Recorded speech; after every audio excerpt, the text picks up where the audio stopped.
Hello, hello. This is Hannah Ajala from We Are Black Journos. I'm currently sitting in the park. It's a lovely summer's day, and I'm definitely in reflection mode, especially as I look over what a summer and what a year this has been for many of us, especially when it comes to navigating our health. And for this matter of the podcast, reproductive health. For far too long, many Black women and Black men often face a lot of dismissal, lack of education and awareness when it comes to the most crucial thing about what happens in our bodies. It's been really great to connect with Jonathan Luwagga, who is an advocate for Black men's health, reproductive health, fertility, prostate, you name it. Education is key. I have Black men in my life who I love and care about. So this podcast is for them. And this is for anyone who's had questions about it. Be sure to check out and support We Are Black Journos Miles for Change campaign, where this summer we've been running to raise awareness for women's reproductive health and men's health. The conversation starts with us. Enjoy listening. I'm Jonathan. Okay, it's you. We're confirmed. It's not your twin. It's No, it's you. me. Okay. Yeah. So we upbringing. So I was born actually in Uganda. Was born and I came down to the UK when I was about 1 year old. And yeah, I came with my mum and dad, came with my siblings. Yeah, we just came to the UK and we did ever since we've always just been here. I grew up in a family of seven. Well, sorry, six. I'm one half of a twin. My family call us the Black Ant and Deck I love that. because every time I speak about my journey, I heal a little part of me that was kind of missing. I tell, I'm healing for myself. Um, the young 11-year-old boy who had undescended testicles and didn't know how much his life would kind of change years later to now healing every year. I kind of feel like I'm healing now. So I'm healing. I'm finding peace with myself. And also and another part is I do this because personal experience. Because I've got an uncle of mine who never had kids, and he doesn't have kids, but he always wanted kids, and he had fertility problems himself, but he discovered everything so late. And obviously there was a lot of, being from Uganda, also growing up in Uganda and having partners from Uganda and him going back and forth from Uganda to the UK because he lives here, obviously was a real challenge for him. And there's a lot of blame. And lot of the blame was on a woman. So I feel like as if every time I do this, I'm trying to also heal him and taking grace from him to be like, look, I know you had your issues, and it's unfortunate that the right support wasn't around. But I'm here to talk about fertility and to make you understand that you know there's other ways of loving a child, or even if you can't have a child yourself, but you have your nephews, you have your nieces. They're still kids that you can still love. So yeah, that's why I kind of advocate and talk about it. And in terms of the importance of it is, fertility doesn't just affect a woman; it affects a man. It takes 50% of a man and 50% of a woman to make a child. So why is the conversation always centered around a woman? Men, we have to advocate for our health, we have to advocate for ourselves, because unfortunately society won't just do it for us. And society has always kind of made us meant to be X, Y, and Z. You got to be strong. Don't show no emotion. Don't cry. Don't do this. Don't blah blah blah. Even when you're younger, you experience it. Why are you crying? Boys don't cry. So those are the sort of things that we have to, and we've grown up in our mind thinking that we shouldn't do that. But now talking about it and advocating, because one in 6 men will get prostate cancer, but 1 in 4 are Black men over the age of 35 will get prostate cancer. So even for my fertility journey, every year I go and get my prostate checked. because they had to check my prostate during my fertility journey to make sure that it wasn't affecting my fertility. And there's underlying health conditions. Actually, it's the fact that those that have fertility problems, male or female, have other underlying conditions that they could later develop in their life or already have. So, for example, for me, having fertility problems, I could get prostate cancer, or I could get testicular cancer, so cancer of the testicles. I can get I can have like heart problems, which affects the heart. Everything's all connected, and it does make sense because I've got a condition, a heart condition called cardiomyopathy. So cardiomyopathy is the enlargement of the heart. Now people always say it's because God gave you a big heart. I agree. I think so. I can sense you have a big heart, but Yeah. on the medical terms, my goodness. Yeah. Wow. So my heart just slightly enlarged. And then obviously, then you have to think about certain things you can and can't do. So talking about fertility is important because, you see people go to the gym and they're taking all these protein shakes and doing all this stuff. And now there's a new thing, testosterone maxing, where the guys are basically taking this tablet to basically get them to have a lot of testosterone. But what that's actually doing is it's stopping the production of sperm. So yeah, that's why I think it's important just to advocate because, like I said, fertility doesn't just affect women, and it affects men as well, and men need to be more aware of it because a lot of people, especially the fact that we're in an age where a lot of us are having kids older, so we're not at an age where our parents were having kids in their early 20s, even late 20s. A lot of us are having kids in our late 30s. So if we're having kids in our late 30s, chances of our kids even just developing certain conditions because our sperm isn't great, you know? So I think it's important that we talk about fertility, fertility health. I wanted to ask almost like a quick fire Yeah. question with that because my mind is just Mm. right now. But what makes good sperm? I guess essentially it's just living a good lifestyle, having a great lifestyle helps to have good sperm because a lot of guys they might have a lot of it, but it may not be great. So you're carrying, so every 72 days, like women go through their cycle every month, men, we go through that cycle, but it's different. So our sperm health changes every 72 days. Well, supposedly it's changed every 72 days. So if you are drinking, smoking, not exercising, and then you're hoping to have a child, not it's not essentially going to work. If your sperm isn't great. But if you actually your lifestyle changes and then you start to incorporate more fruits, more veg, don't smoke, don't drink, don't even have, you can't even go to saunas. You can't even go into you can't have hot baths. Not repetitively. Not repetitively. In moderation, right? Yeah, in moderation. But even then, nip it in the bud because, you don't want, even just sitting in the car in the wintertime and it's like, the heat seats. Yeah, because remember, our testicles are outside of our body. So they're outside. So when we're sitting there, they have to be like literally in a warm temperature. They can't be hot because then that stops the production and the quality of the sperm.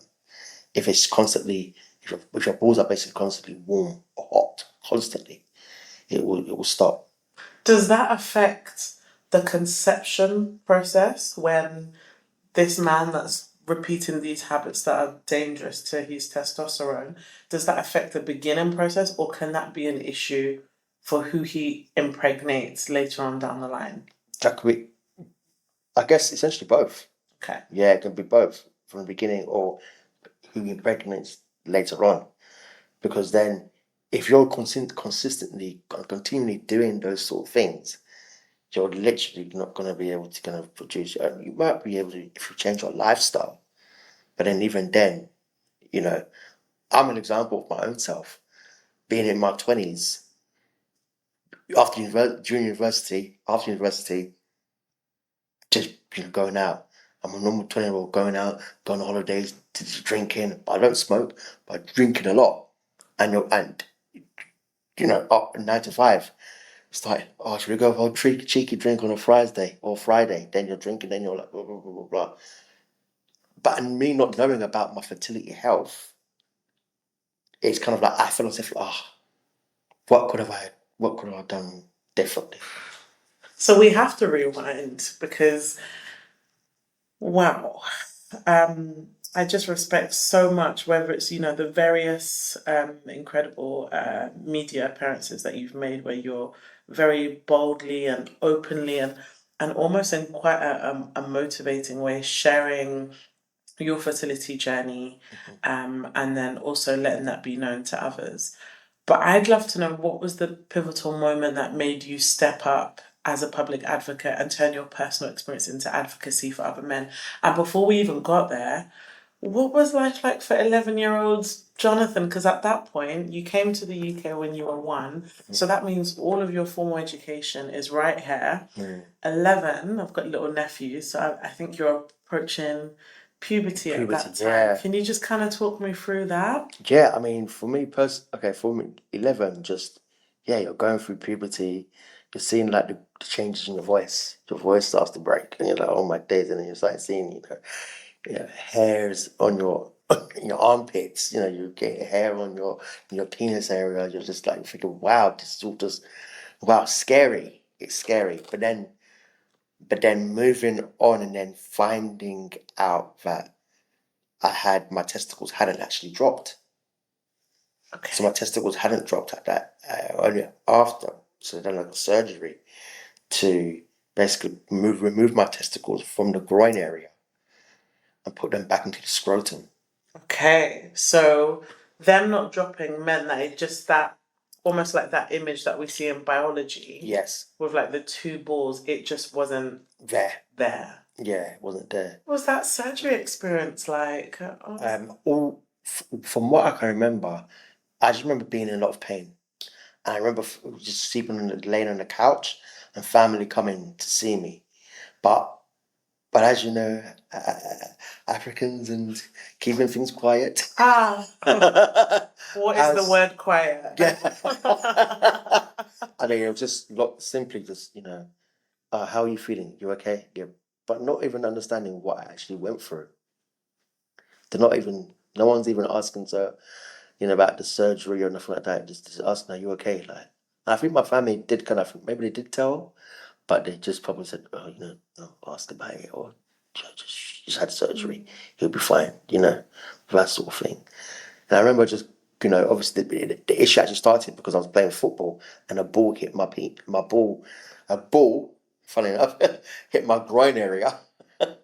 And that's what kind of made me kind of, be in a lot of pain. And I kind of collapsed. At what point did this happen? This is before any surgery, or This is before any surgery. So Okay. this is like this is how they found out that my testicles hadn't dropped, because I was playing football and then I was in this is when I actually started just finishing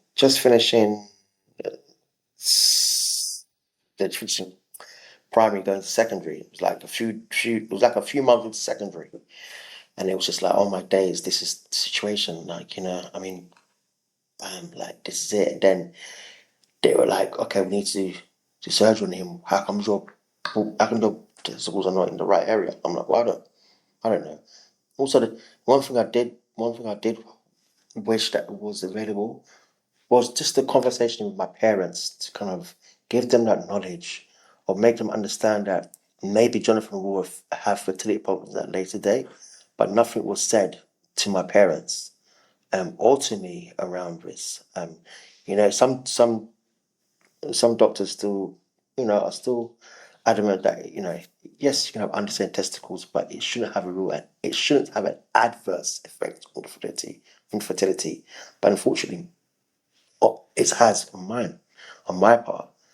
So that 11-year-old Jonathan is just thinking, wow, I'm doing all this, not knowing how it affects me 20 plus years later. How comes there's no other man talking about fertility? And then, so actually, it was when they gave their diagnosis for my fertility, they said actually it's called non-obstructive azoospermia. So I was like, okay, what does that actually mean? And then I had to go do my own research. Like, okay, this is what it means.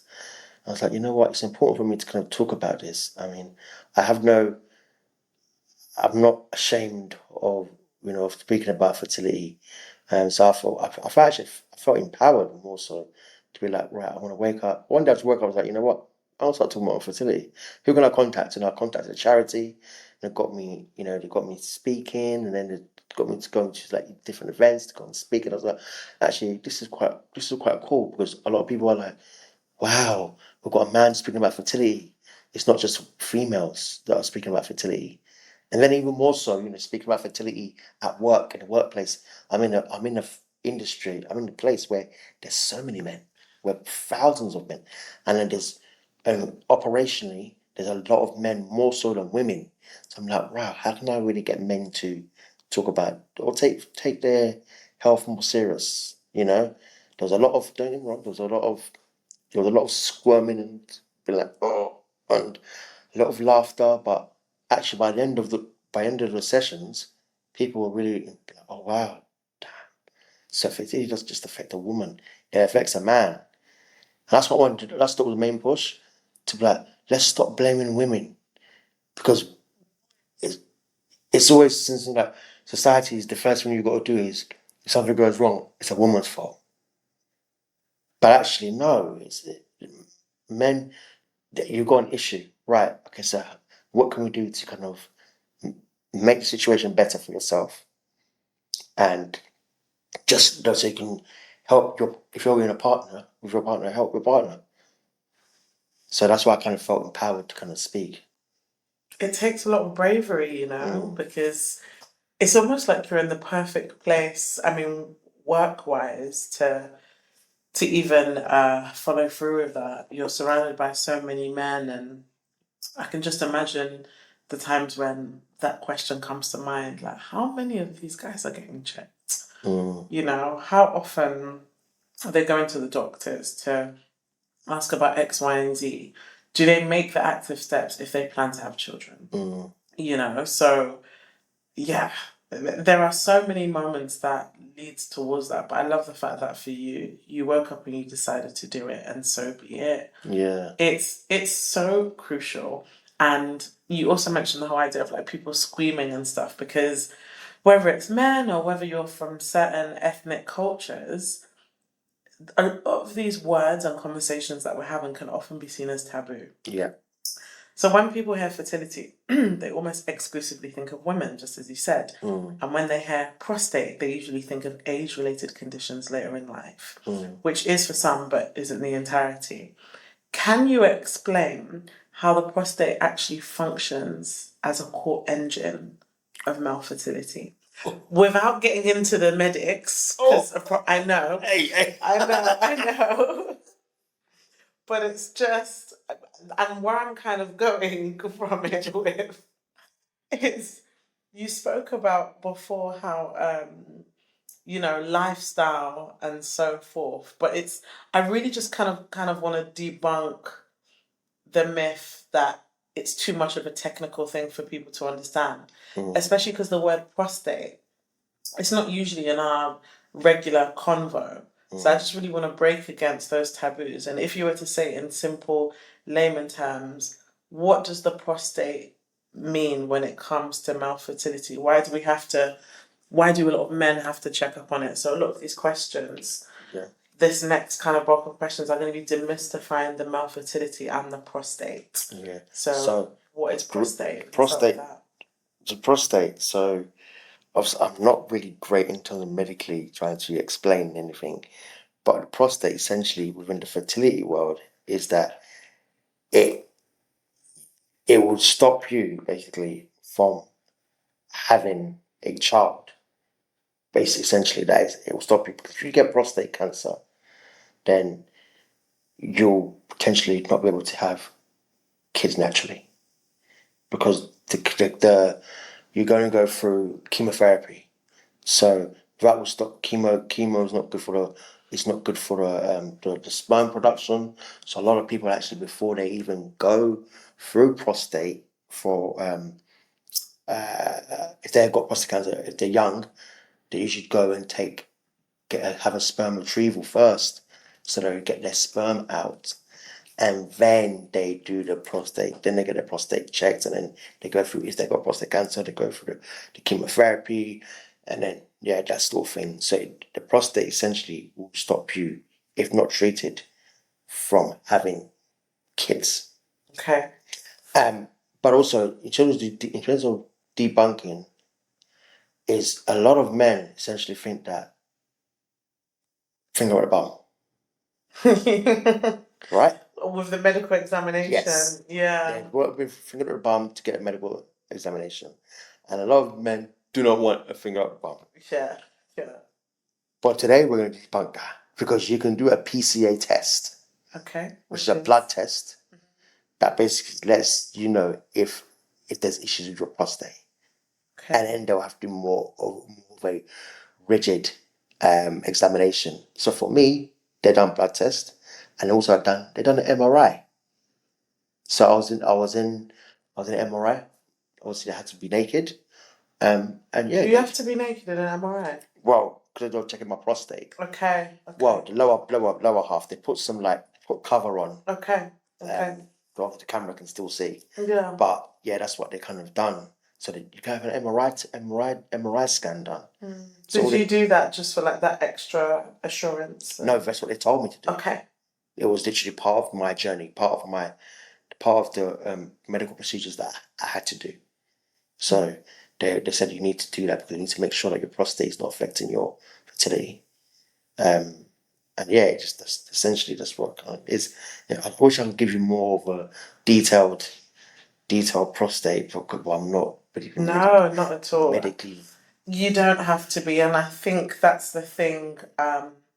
It helps when people realize, oh, that's it, as opposed to feeling intimidated by what could be presented bigger than it is. And literally, whilst you were speaking, Jonathan, I just Googled what is prostate. So the prostate is a small gland found only in biological males. It's about the size of a walnut, and it's located just below the bladder. So it surrounds the tube that carries pee and semen, and its main job is to make fluid that helps protect and feed sperm. Now, when it comes to prostate or reproductive issues, which you've touched on, many men do ignore early signs out of fear or embarrassment. What symptoms or signs that you've come across or you may have personally experienced should men never ignore when it comes to their pelvic and prostate health? So like itching, non-stop itching of the balls area. balls, any swelling. And definitely the main thing, any swelling. If there's any swelling in your ball area, you know that you need to get that kind of obviously checked. Those are the kind of, and also illnesses like flus, stuff like that. Constant illnesses of flus and stuff. So you need to kind of get that checked. If your immune system could be low, and also could affect it's a sign of ill health basically. But the main thing that you see is the swelling part. But also a lot of guys, how many guys take 10 minutes to spend in the bathroom to check their ball area? We're calling this at We Are Black Journals the Miles for Change campaign.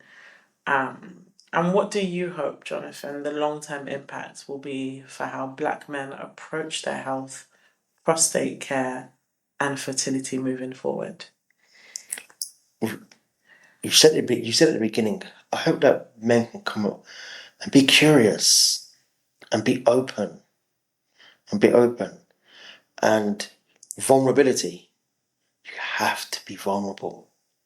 I know it's tough, it's hard, but you have to be vulnerable.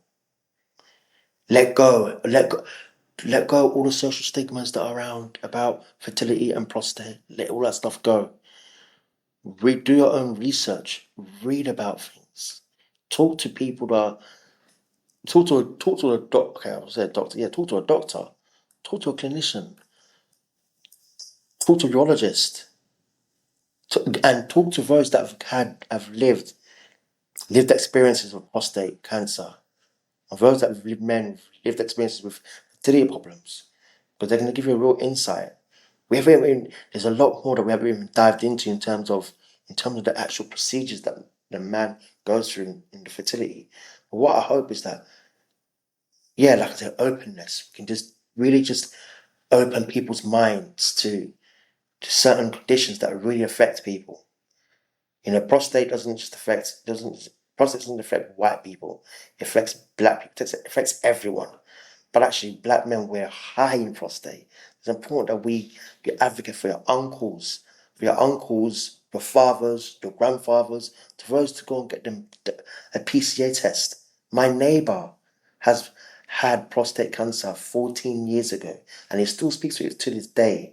And he tells me, sends me messages every month to say, have you told Dad to go and get his PCA test done? Have you told Dad? I told my dad, go and get it done. Go and get it done. Go and get it done. Go and get it done. So it's just trying to push, you know, even just hearing his story and how we went from not knowing to going through it. Now he's picked up other conditions that the prostate even affected his eyesight. So he's he's essentially going blind basically. So it's like, let's just really think about our health. The one thing, like I said, I just put is openness. I want us to be open to understanding that not everyone, especially the fertility world, not everyone will have kids naturally. Other people will have to go through different ways to have kids. And foster understanding of caring and being empathetic towards people. Don't just assume everyone can have kids, and don't ask silly questions. Just be open to understanding prostate and also fertility health. Understand, being open to just knowledge of sexual health. Go and get yourselves checked, men. Go and get yourself checked.